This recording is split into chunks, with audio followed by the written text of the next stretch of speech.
مجھے اگر آپ پوچھیں کہ دین کیا ہے، ایک تو 3 گھنٹے کی گفتگو کی جائے اور بتایا جائے کہ دین یہ ہے، لیکن اگر آپ کہیں کہ جناب وقت تیزی کے ساتھ گزر رہا ہے، 2 لفظوں میں بتائیے کہ دین کیا ہے، تو میں اقبال کا لہجہ ادھار لوں گا اور کہوں گا دین سراپا سوختن اندر طلب، انتہائش عشق آغازش ادب۔ رسول کریم کی محبت میں تڑپنے کا نام دین ہے، اور یہ دین ادب سے شروع ہوتا ہے، عشق پہ ختم ہو جاتا ہے۔ اگر ان کا عشق نہیں ہے تو کچھ بھی نہیں ہے۔ عشق ہی ابتدائے ذات، عشق ہی انتہائے ذات، عشق نہ ہو تو شرح و دی بت کدا تصورات، کچھ باقی نہیں بچتا اگر ان کی محبت نہ ہو، پھر بت کدا تصورات رہ جاتے ہیں اگر ان کی محبت درمیان سے نکال دی جائے۔ ان کی محبت، ان کا پیار، ان سے وابستگی، ان سے دل بستگی، ان سے تعلق خاطر، یہ دین ہے، حضور کا نام دین ہے۔ اقبال نے تو اپنے سارے کلام کا رس نچوڑ کے، وہ کہتے ہیں کاغذ پہ کلیجہ نکال کے رکھ دیا، بمصطفیٰ برساں خیشرا کہ دین ہما اوست، اگر باؤ نہ رسیدی تمام بولا بیست۔ اقبال کہتے ہیں اپنے آپ کو کھینچ کے ان کے قدموں تک لے جا، یہ سارا دین ہے، اور اگر تو حضور تک نہیں پہنچا تو کلمہ پڑھ کے بھی ابو لہب ہے۔ اگر تو ان کی چوکھٹ تک پہنچ گیا تو یہ دین ہے، ان کی چوکھٹ تک پہنچنا ہی دین ہے۔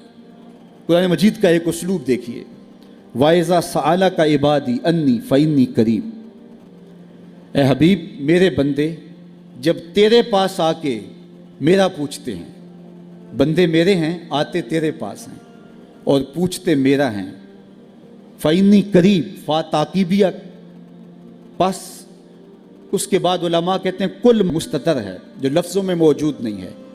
لیکن اس کو مقدر مانا جائے گا، تو مانا یہ ہوگا حبیب میرے بندے مجھے ڈھونڈتے ڈھونڈتے جب تیرے پاس آ گئے، اور تیرے سے آ کے جب میرا پوچھتے ہیں، ان آنے والوں کو بتلا دیجئے، کہہ دیجئے، تسلی دے دیجئے،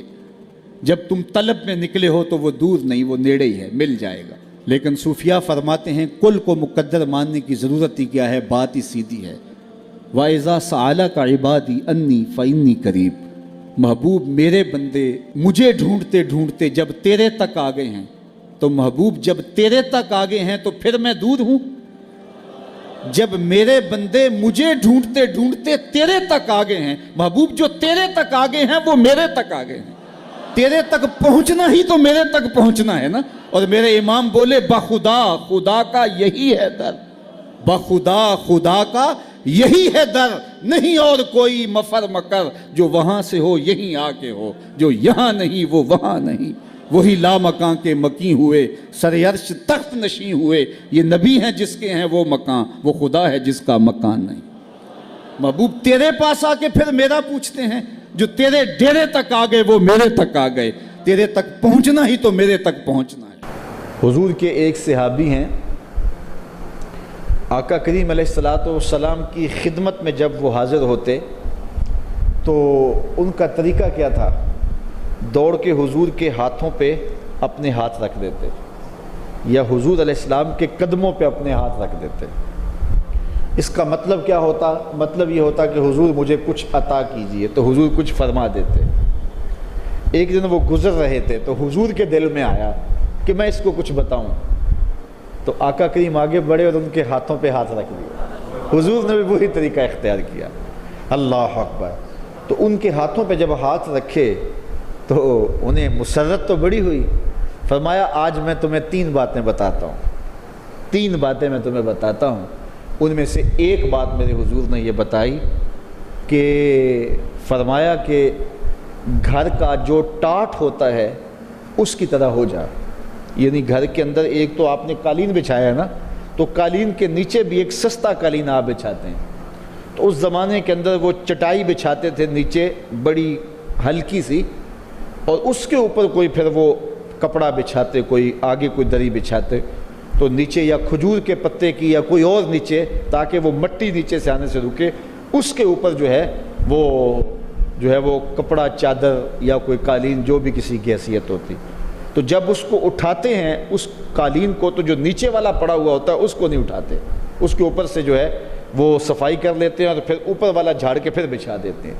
تو فرمایا کہ گھر کے اندر بچھے ہوئے نیچے والے ٹاٹ کی طرح ہو جا، جس طرح وہ گھر سے جدا نہیں ہوتا تم بھی گھر سے جدا نہ ہو۔ تو اپنے آپ کو سمیٹ کے رکھو، تنہائی میں رکھو، اور ماہ سیام میں جو ہے وہ ذکر و فکر کی طرف توجہ رکھو، کسی سے فضول بات نہ کرو، با مقصد وقت گزارو۔ 1 مہینے کا چلہ ہے، اس کو صحیح طرح سے کاٹو، بھوک کاٹو، پیاس کاٹو، اللہ کی راہ میں صدقہ و خیرات کرو، لوگوں کی دل جوئی کرو، مسجد میں آؤ، 5 نمازوں کے ساتھ 20 تراویح بھی پڑھو، تہجد کے وقت اٹھنا نصیب ہوتا ہی ہوتا ہے تو 8 نوافل تہجد کے بھی ادا کر لو، اس کے علاوہ صلاۃ الاشراق بھی ادا کر لو، قرآن مجید کے روز کے 2-3 پارے نہیں تو کم از کم 1 پارہ تو ضرور پڑھ لو، 1 قرآن مجید یوں ختم کر لو، 1 تراویح میں سن لو۔ تو 1 مہینے کا چلہ کاٹ لو، کسی کو اذیت نہ دو، آنکھ نہ بھٹکے، خیال نہ بہکے، سوچ آوارہ نہ ہو، زبان آوارہ نہ ہو، گھر میں لگے ہوئے ٹاٹ کی طرح ہو جاؤ، خاموشی اختیار کرو، بھوک کاٹو۔ 1 مہینے کے چلے کے بعد تم کندن بن کے نکلو۔ لیکن اگر روزہ رکھا لیکن روزے کے آداب کو بجا نہ لائے تو پھر گزر گیا مہینہ، جہاں کھڑے تھے وہیں تھے، بھوک کاٹی، پیاس کاٹی،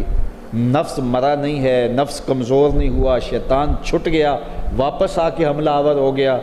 پھر جتنی کمائی کی تھی ساری عید کے دن ہی اڑ گئی۔ شیطان غصے سے پیچو تاب جہنم میں کھاتا ہے، یہ جو ٹوپیاں پہن کے تم مسجدوں میں جا رہے ہو نا، میں ذرا چھوٹ لوں تم سے، عید کے دن ہی نپٹ لوں گا۔ تو چاند رات کو ہی تماشے لگ جاتے ہیں، پھر عید کا دن تماشے لگتے ہیں، تو شیطان سب کچھ لوٹ لیتا ہے۔ اللہ نے قرآن مجید میں اس عورت کی مثال بیان فرمائی جس کا توازن عقلی ٹھیک نہیں تھا، اور وہ کرتی کیا تھی، سارا دن سوت کاٹتی تھی، اور جب شام پڑتی تو اپنا کاتا ہوا سوت اپنے ہاتھوں سے پھر توڑ دیتی۔ تو فرمایا اس عورت کی طرح نہ ہو جانا جو کاتا ہوا سوت اپنے ہاتھوں سے پھر توڑ دیتی ہے، ریزہ ریزہ کر دیتی ہے۔ تو کہیں ایسا نہ ہو کہ مہینے بھر کی کمائی تم 1 دن عید کے دن ہی لٹا دو۔ کیتی کتری پئی کھو محمد تے سکہ بنیا زردہ۔ تو جو محنت کی، جو کمائی کی، وہ ساری ضائع کر دی، ساری اجاڑ دی، تو کیا فائدہ ہوا؟ اس لیے ماہ سیام آ رہا ہے، اس کا استقبال کرو، یہ اللہ کا مہینہ ہے، اس میں اعمال کی جزا بڑھ جاتی ہے، اس میں بھوک اور پیاس کاٹنے سے بہتر کوئی عمل ایسا نہیں جو اللہ کو محبوب ہو۔ اس میں اپنی زبان پر پہرا بٹھاؤ، اپنے جذبات پہ پہرا بٹھاؤ، اپنے آپ کو عزلت میں لے جاؤ، یا کم از کم اچھی محافل کے اندر بیٹھو، قرآن مجید کی تلاوت معمول زندگی بنا لو۔ پھر جب یہ مہینہ گزرے گا تو یار یہ مہینہ آپ کو روحانی طور پہ اوورہال کر دے گا، اور کس طرح آپ کو تازگی دے گا، فرحت دے گا، بدن کے اوپر گناہ کا ایک دھبا بھی باقی نہیں رہے گا، نامہ اعمال کی سیاہیاں بھی مٹ جائیں گی، سمندر کی جھانک کے برابر بھی گناہ ہوئے تو سارے ختم ہو جائیں گے، نامہ اعمال شفاف ہو جائے گا، وہ 0 میٹر ہونے والی بات ہے، اور اللہ تعالیٰ اپنی رحمتوں کی برسات تمہارے اوپر فرما دے گا۔